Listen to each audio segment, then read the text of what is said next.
Salut tout le monde. Alors cette fois dans Wild Might, je vais vous montrer comment on fabrique des anneaux de gym à base de tubes en PVC comme cela. Donc les anneaux de gym, c'est du pur matos de conditionnement. Il y a des très bons exercices à faire avec et il n'y a pas de raison de se priver. Donc sur Amazon, ils sont vendus à peu près 40 avec la livraison et tout. Là, avec ce système-là, ça va vous coûter pas plus de 3-4. Donc il n'y a pas de raison de s'en priver. Alors donc, pour faire des anneaux, la méthode ça va être très simple. On a des tubes en PVC, on va les remplir de sable, on met ça au four 10 minutes. Une fois que c'est chaud, on va le tordre à l'aide d'un volume rond comme ça, d'environ 16-17 cm de diamètre, et ça prendra donc la forme arrondie en forme d'anneau. Donc comme matos, il faut donc des tubes de 25 mm ou 32. Moi j'ai pris 32 parce que voilà, ça fait une bonne prise. Après, si vous êtes un peu just au niveau du grip ou si vous avez des petites mains, si par exemple vous êtes un enfant ou un nain, qui sait, vous pouvez prendre des tuyaux haute pression en 25 mm, ça marche super bien aussi. Après de la corde, pour accrocher les anneaux après, ça peut être de la sangle aussi, hein. Moi j'ai pris corde, c'est générique. Du tape pour taper les bouts des tuyaux, pour pas que le sable sorte. Du sable donc, j'ai pas voulu en foutre partout, mais je l'ai laissé dehors, parce qu'après on va remplir les tuyaux de sable, pour pas qu'ils se déforment quand on va les tordre. Un entonnoir, et des gants pour sortir les tuyaux du four. Mais ça, si vous êtes résistant, vous n'avez pas besoin. Donc voilà, on est parti. Voilà, donc on est parti. Alors on scotche les bouts. On va remplir tout ça de sable. Voilà, j'ai préparé mes petits scotch. Le petit entonnoir qui va bien. Ça permet d'accélérer le truc. Ça doit pas prendre plus de 4-5 minutes cette opération. Là, les tubes, ils vont être terminés. Donc je les ai fait de 50 cm de long de façon à ce qu'ils rentrent dans le four correctement sans toucher les parois, rien. Sinon après ça le fait fondre. Voilà, on scotche et c'est fini. Nickel. Voilà mon beau four, il est classe, hein. Donc il est juste assez grand pour que je puisse mettre les tubes. Vous voyez, ça rentre pile. Donc je vais mettre ça 200-250 degrés, 15 minutes. Pendant ces 15 minutes, je vais les retourner au moins une fois pour que ça chauffe bien un peu partout. Et voilà, c'est parti. Après on sortira tout ça. Et voilà, c'est prêt. Donc on revêt les gants. Comme ça on sort le boudin. Pas se cramer non plus. Voilà, il est beau, il est mou, on va bien pouvoir le tordre. Donc je vais mettre du cylindre, j'ai déjà tout préparé dans les guides et tout, hein. Voilà, d'une main je le tiens, je mets de la paroi, je le cale contre les guides et tout. Un coup d'eau froide, d'un coup il se durcit. Voilà, j'en ai bien de partout. Pour me faire avoir. Ça c'est nickel. Pareil pour l'autre, hein. Il est beau aussi.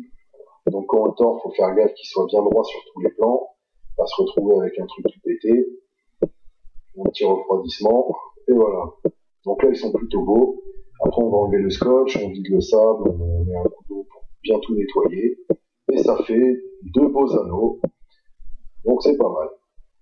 Maintenant je vais vous montrer comment on attache. Alors c'est parti. Donc là je vais vous montrer comment on fait un nœud perfection. Ça sera très bien pour ce travail. Donc là bon, je prends la mesure de la longueur de l'anneau. Un petit nœud tout à fait classique qu'on fait à cet endroit de la corde. Après on passe ça dans le tube. Là c'est facile, hein, c'est un tube de gros diamètre. Donc ça le nœud perfection, je suis pas en train de vous faire une sale blague, hein, il bouge dans aucun sens. Vous pouvez taper les croix de fer dans tous les sens, faire des pures sorties anneaux, ça va pas lâcher, hein, il y a pas de souci. Donc après voilà, on passe par en dessous, on repasse dans le nœud, comme ceci. Si vous avez du mal à capter, vous le repasserez au ralenti. Et voilà, on serre, et c'est fini. Il n'y a plus qu'à resserrer le tout, ça fait un nœud perfection. Voilà, pareil pour le deuxième maintenant. Voilà, donc pour le deuxième c'est pareil, hein, j'ai fait un nœud perfection. Voilà, il est resserré. Donc alors, petite astuce par contre, si jamais vous utilisez des tubes d'un diamètre inférieur, la corde, vous n'arriverez pas à la rentrer dedans comme j'ai fait. Déjà là, c'était limite. Donc vous utilisiez une chaîne, comme ça, avec le poids, ça passe dedans tranquillement. vous accrochez la corde à la chaîne, et là, vous retirez la corde dedans avec la chaîne. Comme ça, c'est une méthode propre. Sinon, vous allez devenir fou. Hein. Après, vous allez me maudire, vous allez dire, mais il se fout de ma gueule dans ces vidéos, il montre qu'on passe la corde comme ça dans le truc, ça marche même pas. Voilà. Donc là, le nœud perfection, il est fait, c'est bon. Pour les autres extrémités, je fais un nœud de chaise basique, hein, tout ce qu'il y a de plus commun dans le métier, quoi.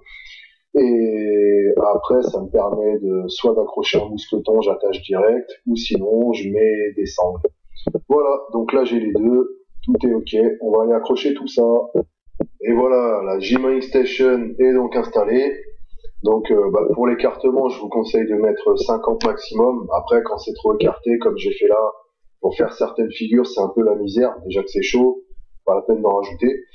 Donc profitez bien de vos futurs anneaux. Vous allez voir, c'est vraiment de la pure force brute, quoi. Donc vous avez de quoi vous amuser. Si la vidéo vous a plu, feedbackez-moi, mettez-moi des likes ou inscrivez-vous au canal.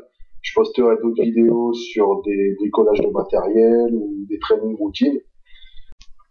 En attendant, continuez à vous entraîner tous les jours comme des acharnés et dès que vous arrivez à taper les croix de fer sur vos nouveaux anneaux olympiques, je compte sur vous pour m'envoyer les vidéos.